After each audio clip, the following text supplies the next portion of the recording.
Welcome back. KTR Kannepalli సందర్శన సందర్భంగా వరంగల్ జిల్లాలోకి ప్రవేశించినప్పటి నుంచి పోలీసులు అడుగడుగునా అడ్డుకున్నారు. కేటీఆర్ సహా నాయకుల కార్లను ఎక్కడికెక్కడ ఆపారు. జిల్లాలో ప్రతి గ్రామం వద్ద చెక్పోస్టులు ఏర్పాటు చేసి అడ్డుకునేందుకు కుట్ర చేశారు. పెంబర్తి దాటి వచ్చిన కేటీఆర్ కాన్వాయ్ను పోలీసులు మరోసారి రఘునాథపల్లి చెక్పోస్ట్ దగ్గర అడ్డుకున్నారు. దీంతో రఘునాథపల్లి వద్ద తీవ్ర ఉద్రిక్తతకు దారితీసింది.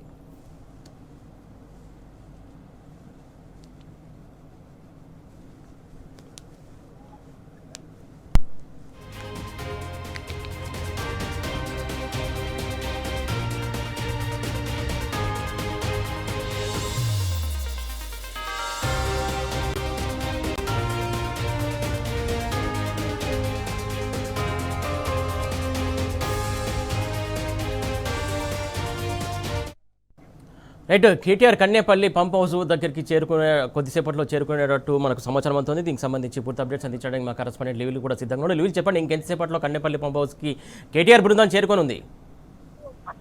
అరికాసేపట్లో కేటీఆర్ బృందం కన్నేపల్లి చేరుకొని ఉంది. ఈ నేపథ్యంలోనే అడుగడుగున పోలీసులు కుట్రలు చేస్తున్నారు. ఖచ్చితంగా ఇవాళ ఏదైతే కన్నేపల్లి చేరుకోని విషయంలో పోలీసులు అడగ అనుకుంటున్నారు. చెప్పరా, ఎందుకు ఆపిన అసలు ఏమైందట? అన్న మొత్తం శ్రీధర్ బాబు కనకంలో నడుస్తుంది. ఇక్కడ శ్రీధర్ బాబు ఆయన రాజు పేరుతుంది. ఇక్కడ కన్నపల్లి పంప్ హౌస్ నడవడానికి కారణమే ఇక్కడ దుద్దిల శ్రీధర్ బాబు. ఇక్కడ దుద్దిల శ్రీధర్ బాబు అతను అన్న తమ్ముడు చేయబట్టే ఇక్కడ ఎవరి కార్యకర్తలు కానీ అసలు ఇళ్ల నుంచి ఈ రోజు రాత్రి 2 గంటలకు రాత్రి భార్య భర్తలు పండుకున్న దగ్గర నుంచి తీసుకుపోయి అరెస్ట్ చేశారు. మొత్తం దీనికి కారణం శ్రీధర్ బాబే చేస్తుండే. ఇక్కడ సార్ ఎందుకు ఈ తెలంగాణలో ఇంత కాంగ్రెస్ ఇంత పకడ్బందీగా ఈ టీఆర్ఎస్ ప్రభుత్వం మీద ఇంత ఎంత చేస్తారు? మీరు మంచి చేస్తారా? కష్టపోతే ఎంత చేస్తారు? మీరు మంచి చేస్తారు కదా, పోనీయండి. చూడండి కాళేశ్వరం ఎంత నీళ్ళు కనబడాలి ప్రజలకు. తెలంగాణ ప్రజలు సముద్రంలో అట్టిగా వేస్ట్ పోయి కొన్ని టీఎంస్ 100 టీఎంస్ సముద్రం వస్తున్నాయి. కావాలంటే మీరు చేయండి, చేస్తే మీరు అభివృద్ధి చేయండి. ఏంటంటే ఆ నీళ్ళని తక్షణమే మీరు ఎప్పుడే ఇప్పుడు మళ్ళీ మోటార్ చార్జ్ చేసి అదే ఇప్పుడు కన్నెపల్లి పంప్ హౌస్ నుండి అదే పార్వతి బ్యారేజ్, అన్నారం బ్యారేజ్ కాడికి తీసుకువెళ్ళి ఎల్లంపల్లి ప్రాజెక్ట్ నింపండి.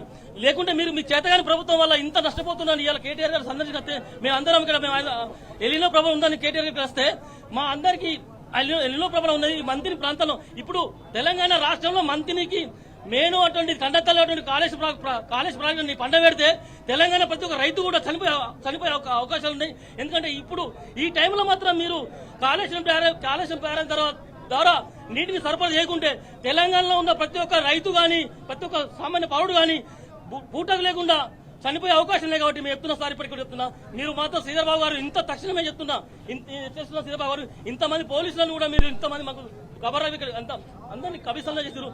ఇంత మార్కెట్ల మధ్యన ఈ రోజు కేటీఆర్ గారు తెలంగాణలో జరుగుతున్నటువంటి రైతులకు జరుగుతున్న అన్యాయాన్ని ప్రశ్నించడానికి, అలాగే ఇక్కడ జరుగుతున్నటువంటి నీళ్లు వృధాగా పోయి బంగాళాఖాతంలో కలిసేటువంటి ప్రమాదం ఉన్నది.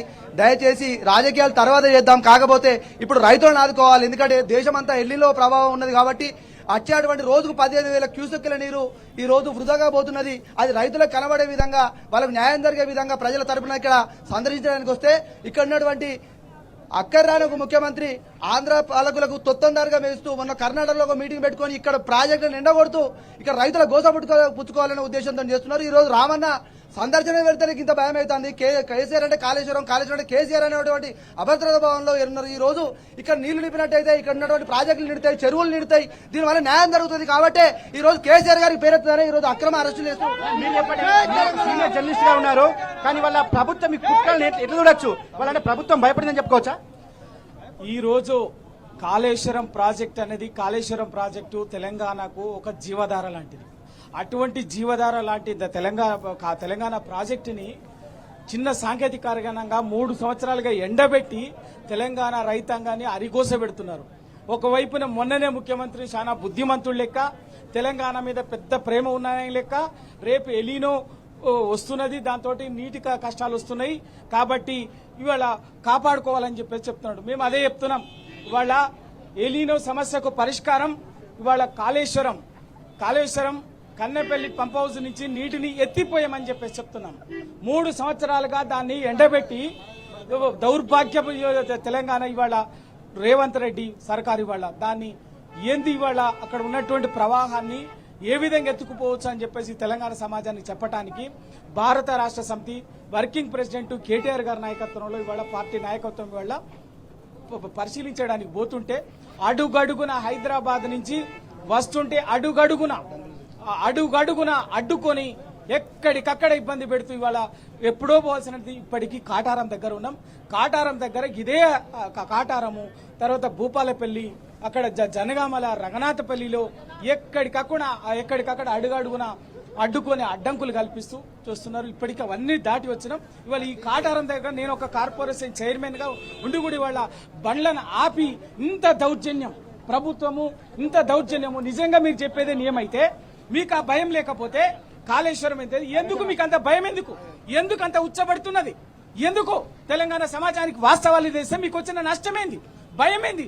మీరు చేస్తున్నటువంటి మోసం, ద్రోహం తెలంగాణ నీళ్లని ఆంధ్రాకు, చంద్రబాబు నాయుడుకు తాకట్టు పెడుతున్నది తెలంగాణ సమాజానికి అర్థమవుతుందని చెప్పేసి వాళ్ళ అడ్డుకుంటున్నారు.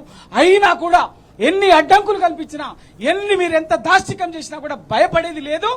బరాబర్గా అక్కడి వరకు పోతాం. చూసి ఖచ్చితంగా మీరు చేస్తున్నటువంటి జలదోపిడీని తెలంగాణకు అప్పచెప్తున్నటువంటి దాన్ని తెలంగాణ సమాజానికి తప్పనిసరిగా బరాబరిగా విడమర్చి చెప్తాం. వదిలిపెట్టే సమస్య లేదు.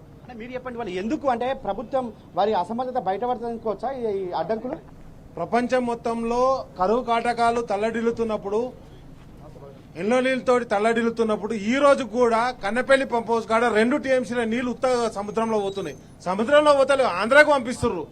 ఆంధ్రాలో పంటలు పండనీకి, తెలంగాణను ఎండబెట్టనీకి ఈ పశుపతి ఎవడైతే ఉన్నాడో రేవంత్ రెడ్డి అనే ఒక పశువు ఈ రాష్ట్రాన్ని అడ్డగోలుగా నాశనం చేస్తుండు. కాబట్టి ఏదైతే అక్కడ కనీసం ఇసుక కుప్ప ఆయన దొంగతనంగా అమ్ముకుంటున్నాయో లారీలు చూడు, ఇసుక లారీలు ఎట్లయితే పోతున్నాయో ఈ లారీలన్నీ ఆపినా గానీ ఆ ఇసుక అడ్డం పోసిన తెలంగాణ నీళ్లు తెలంగాణకు దక్కుతాయి.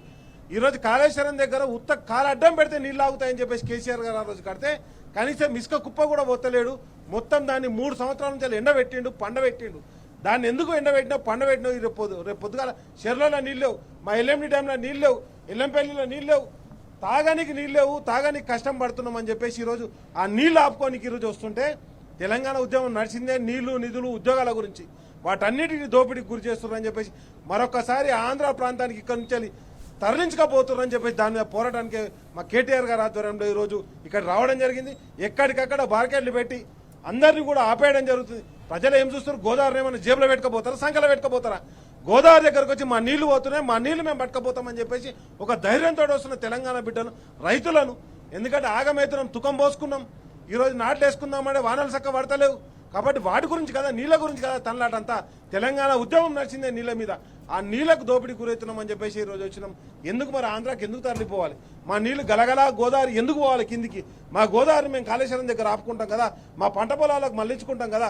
కాబట్టి దాని గురించి అని చెప్పేసి మేము కన్నపల్లి పంప్ హౌస్ దగ్గర పోతున్నాం.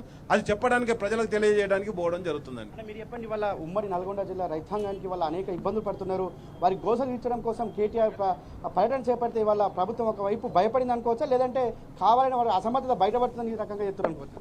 ఖచ్చితంగా ఈరోజు కాంగ్రెస్ ప్రభుత్వం అసమర్థత బయటపడుతుందనే ఈరోజు ఎక్కడికక్కడ దాదాపుగా అన్అఫీషియల్ గానే 6 చెక్ పోస్టులు పెట్టి ఎక్కడికక్కడ 100 వాహనాలని, మా వాహనాలు కూడా ఆపుతుంటే ఎందుకు ఆపుతున్నాం అని చెప్తే మేము ఆపట్లేదు సార్, స్ట్రీమ్ లైన్ చేయాలి, అక్కడ బాగా జామ్ అవుతుందని చెప్పి 100 వాహనాలు ఇక్కడ తెలంగాణ రైతాంగానికి మొత్తంగా మీకు మద్దతుగా బీఆర్ఎస్ పార్టీ నాయకులందరం కూడా భయపడితే ఎక్కడికక్కడ ఆపుతున్నారు. దీన్ని మేము తీవ్రంగా ఖండిస్తున్నాం. మీకు చిత్తశుద్ధి ఉంటే తక్షణమే ఇక్కడ ఏదైతే సముద్రానికి మొత్తం ఆంధ్ర ప్రాంతం మీదుగా మీరు సముద్రానికి వదిలిపెడుతున్నటువంటి ఆ నీళ్ళని తక్షణమే కన్నపల్లి పంప్ హౌస్ ఆన్ చేసి రైతులకు నీళ్ళు అందియాలి. కానీ ఇట్లా మా నాయకుల మమ్మల్ని ఆపడం వల్ల మీకు ఎవరు కూడా మిమ్మల్ని ఉపేక్షించరు.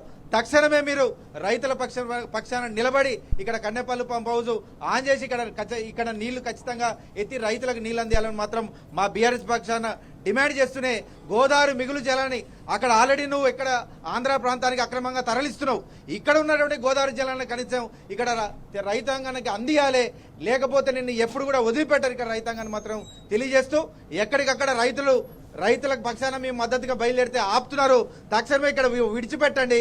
మీకు నిజంగా చిత్తశుద్ధి ఉంటే రైతుల పక్షాన నిలబడండి. కానీ మా బీఆర్ఎస్ పార్టీ నాయకులని రైతులను అడ్డుకుంటే మీకు ఏం రాదని చెప్పి మాత్రం తెలియజేస్తున్నాం. మళ్ళీ ఏదేమైనప్పటికీ ఖచ్చితంగా కన్నపల్లి పంప్ హౌస్ చేరుకుంటాం. అక్కడ జరుగుతున్న అన్యాయాన్ని, అక్కడ జరుగుతున్న ఏదైతే అడ్డగింతను నీటి పంపులు ఆన్ చేసే వరకు కూడా మా పోరాటం కొనసాగుతుందని చెప్తున్న పరిస్థితి కనిపిస్తుంది. ఓటు స్టూడియో. Right, thank you లివిల్.